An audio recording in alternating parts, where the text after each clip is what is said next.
video on chicken stock. So I make my own chicken stock because I have access to bones and I don't like waste. And it's a useful thing to have. I've never really been 100% happy with the stocks that I've made, so I've kind of faffed around. But I've also never been hugely impressed with the stocks that other people have made in kitchens. Um, they're not. I always imagine they're going to be this intense, flavoured liquid, and they're never kind of quite not. So I have faffed around to kind of improve my stock making over the years and employ different kind of techniques. But I kind of thought it's a bit of a faff, and I really should do a bit of a comparison to some bought stocks. So this is these are, I've already opened them and I've already warmed the stuff up. I've lost the first part of the video, so I need to kind of do this first part again. So they've already opened, so I can't really kind of like lift them up to the camera too much. So this is the one that comes out of the chiller section from Sainsbury's. This is the one that's on the shelves, which is in a clip in plastic, which you keep in your cupboard. And this comes in a can. It's pots. And then I've got two of my own stocks. So this is just a bone broth, a little bit of fat on the top. It was crystal clear when it was in the pan. However, through agitating it by taking it out of the pan, it's become a little bit cloudy. So it doesn't take much to make a stock kind of go cloudy. But that's just pure bones. There's probably some chicken skin in there as well for flavour. I'd rather have a stock that was a little bit cloudy, that was full of flavour, rather than something that was crystal clear. Now, so that's just bone, no vegetables. This is that, but I've cooked some vegetables in it. And you lose a little bit of the chicken stock flavour because the vegetables soak it up. So I've cooked carrots in this one. The carrots soak up some of that chicken stock flavour, but in return they give you back carrot flavour into this, which makes that a much nicer thing. Now that one's got some salt in it, so it's not like a proper representation of a stock. You couldn't reduce that down and turn it into a sauce in a fancy restaurant because it just become too salty. But I've kind of found that that's the best way to make a bone broth first, using chicken bones and chicken skin, and then take that bone broth and cook vegetables in it. And you get a much better, in my opinion, tasting chicken stock that way. So we're going to do a comparison. And then also, because that's a little bit cloudy, and I was faffing around with something else through the week, I cooked some beans, and I was then going to take the bean cooking liquid and cook some chicken in it for a little bit of another video kind of experiment. And what I did notice is that the chicken that I cooked in the bean stock, the bean cooking liquid, the chicken clarified it. So I bought a couple of chicken breasts, and we're going to see if by just putting some chicken in that cloudy stock, it clarifies them up. But look, those chickens are just kind of cooking at the moment. I suspect just having them as whole chicken breasts, it probably needs to be cut up into cubes, because that's how the other chicken was when I cooked it in the bean cooking liquid. So I suspect I need to cut the chicken up and dice it up, but I'm not going to do that because I'm going to give those chicken breasts to my mum, and we're just going to see if it does clarify it up. But anyway, so I've already done the next bit of the video. The next bit of the video will be the warm stocks, tasting them and seeing what we think of them, and then the end of the video will be what's happened to that cloudy stock and did those chicken breasts clarify it up. Do a bit of a taste comparison. They are warm enough. The things don't want to be too hot when you're tasting them, because the flavour changes depending on what temperature things are. Well, the flavour doesn't, but your tongue tastes things differently to when they're hot, when they're cold. So this is the one that was out of the chiller at the supermarket. This is the one that was in a plastic bag off the shelf. This one is the pots, which was in a can. That's very cloudy. And then that's the bone broth that I make, and then that's the one that had the vegetables cooked in it. Let's taste the one that was in the fridge section.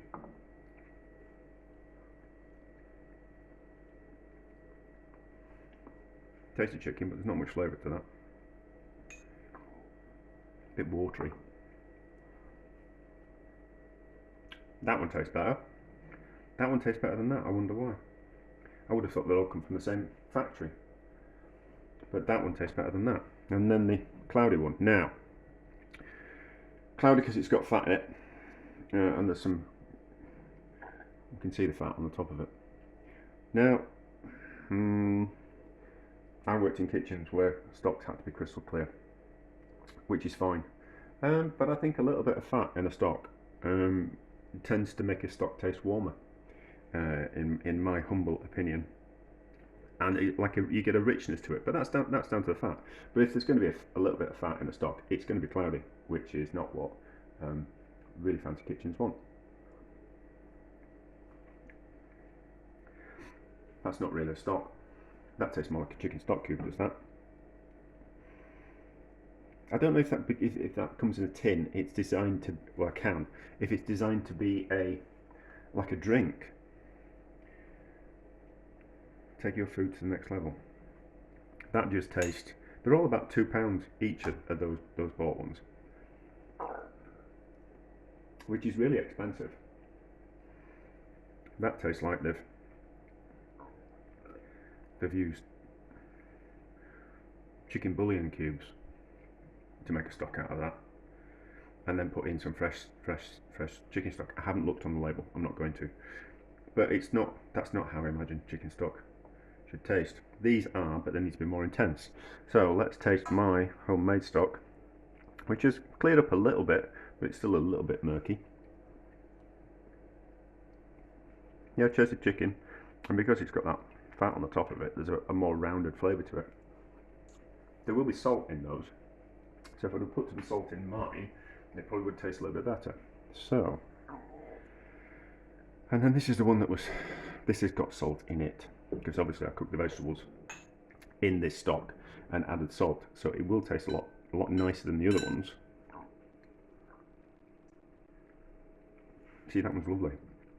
But it's got salt in it, and it's got those vegetables in it. So, if you can get hold of chicken bones and you've got the time, I'd advise you to make your own stock, to make your own bone broth. And I would make a bone broth with just bones and chicken fat, well, chicken skin, because there's loads of flavour in the chicken skin. And then I would then strain that liquid after 4 hours, and I would cook some vegetables separately in that liquid. And then that's what I'd use as a stock. But they're okay to buy. They just seem rather kind of expensive, and I would have thought they'd tasted better since they're a product we're actually buying. Don't know what to think about that one. Anyway, interesting. I'll use them up in something. Probably not something that I'm going to be cooking for myself, but they'll get used up in something. And then now we just need to cook a couple of chicken breasts in that cloudy stock there, and see if it clarifies up the stock, so we don't have to faff around making a egg white raft to whisk into it to clarify it that way. If we can just put a couple of chicken breasts in the stock, or a couple of chicken legs, once we've strained it, and it clarifies it all up, that would be kind of quite a huge time-saving advice. Time-saving tip, wouldn't it? Anyway, so we're back when the chicken breasts are cooked. It hasn't worked. I suspect it's because the chicken needed to be cut up finer. It has started to coagulate a little bit. Right, so obviously some of the juice has come out of the chicken, and that's what's caused that to happen. I don't know if you can really see it on camera. Now this is a container that had the chicken in it. Let's see if we can pour that juice in. We'll boil it up afterwards. But this is some of the raw juice we can pour in. And what effect is that? Alright, okay, so that has cooked in that stock. And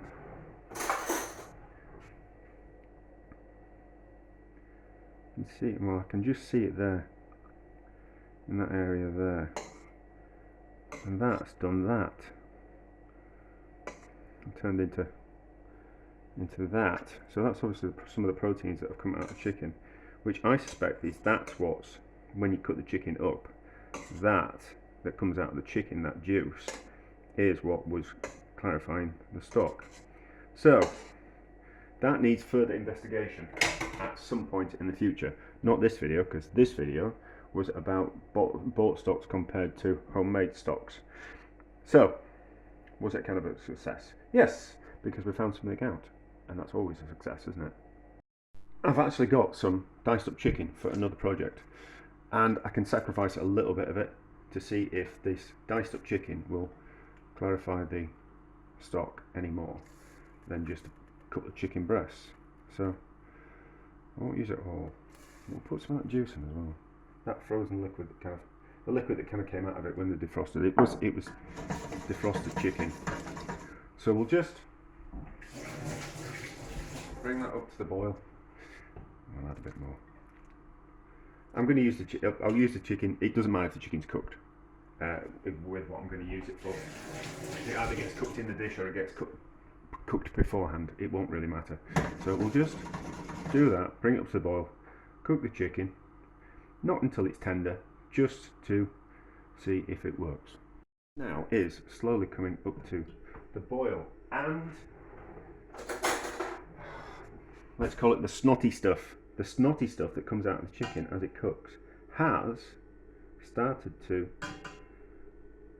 clarify the stock. So it's certainly a lot clearer than it was. It's not crystal clear. It's not crystal clear as in if you were to make a raft of minced chicken and egg whites, but it's certainly started to clarify it.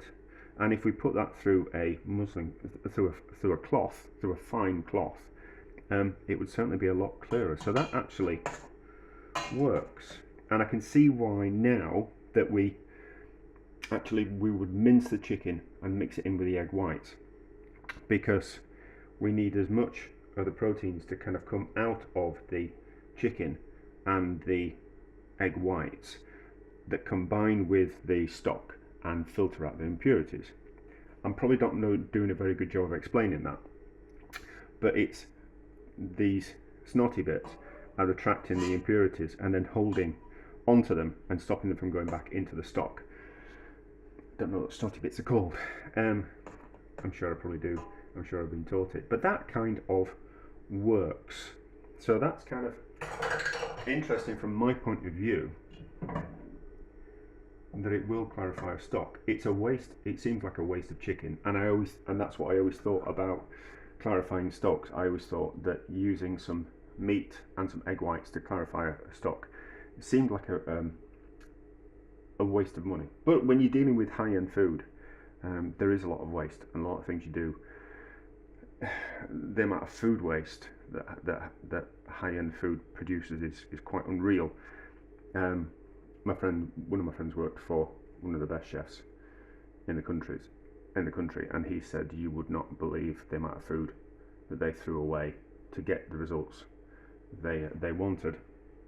But you have to add, you have to add value to things. So, and most people see a crystal clear stock and think that, and see the value in it, rather than something that was cloudy that maybe tastes better. It's very difficult to kind of convince people which is the better. A lot of people are very visual, and as a chef, you tend to want things to look pretty, but you also want things to taste nice. But anyway, so I'm getting off subject. So that's certainly a lot clearer than it was, and I've now understood a little bit more about clarifying stocks and things. So from that point of view, a success.